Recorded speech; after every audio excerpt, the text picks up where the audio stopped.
চট্টগ্রাম বন্দরের কারশেডের গেইটে ডেলিভারি হওয়া গাড়ির সারির এই দৃশ্য এখন স্বাভাবিক হয়ে দাঁড়িয়েছে। প্রতিদিনে 40 থেকে 50টি গাড়ি ডেলিভারি নিচ্ছে আমদানিকারক প্রতিষ্ঠান। চলতি অর্থ বছরের শুরু অর্থাৎ জুলাই মাসে চট্টগ্রাম বন্দর দিয়ে মাত্র 439টি গাড়ি আমদানি হলো। তার পরের মাসে আমদানি করা গাড়ির সংখ্যা ছাড়িয়ে যায় 1505টিতে। সবশেষ ডিসেম্বর মাসে এসেছে 1058টি গাড়ি। সেই হিসেবে গত 6 মাসে 16টি বিশেষায়িত রো জাহাজে করে 841টি ব্র্যান্ড নিউ এবং 6225টি রিকন্ডিশন গাড়ি আমদানি করেছেন ব্যবসায়ীরা। খুব দ্রুত সময়ের মধ্যে এই গাড়িগুলো ইদানিংকালে ডেলিভারি যাচ্ছে। অ্যাজ অন টুডে আমাদের গাড়ি মাত্র 471টা গাড়ি আছে। তার মধ্যে আবার বেশিরভাগই গাড়ি হচ্ছে এখনও পর্যন্ত 30 দিনের ভিতরে। ইদানিংকালে দেখা যাচ্ছে যে আমরা গাড়ি দ্রুত অকশন করে ফেলছি এবং ওরা সেই সুযোগ আর পাচ্ছে না যে বিলম্বে ডেলিভারি নেব, গাড়ির ডিউটি কমবে।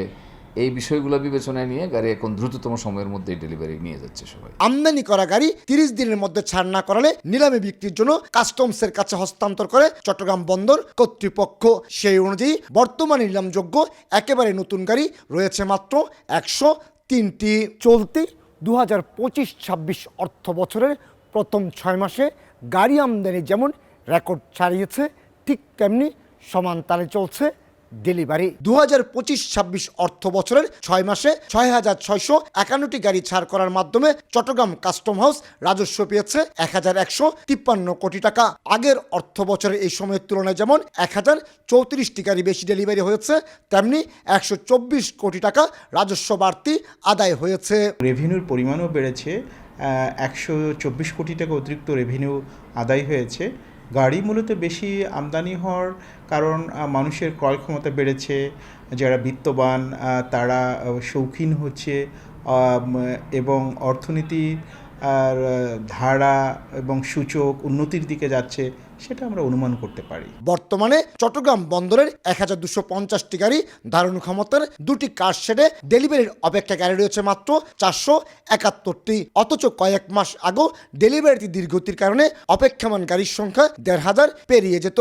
এক্ষেত্রে বাড়তি ট্যারিফ থেকে বাঁচতে গাড়ি ডেলিভারির পরিমাণ বেড়েছে বলে দাবি করছেন ব্যবসায়ীরা। সাথে সাথে যে আমরা বের করে ফেলতেছি সেটার একটা অন্যতম কারণ হচ্ছে ট্যারিফ বাড়ার কারণে আমাদের ওয়ারফেন বাড়ছে। সেই জন্য আমরা গাড়ি আমদানি করার সাথে সাথে বের করে ফেলতেছি। এই ট্যারিফের কারণে অনেক গুদাম ভাড়া বাড়ছে, জাস্ট ডবলের চেয়েও বেশি।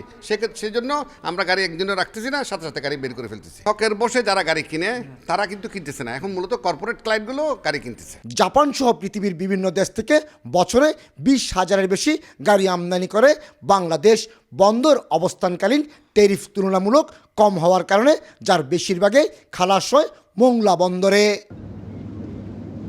কমল দে, সময় সংবাদ, চট্টগ্রাম।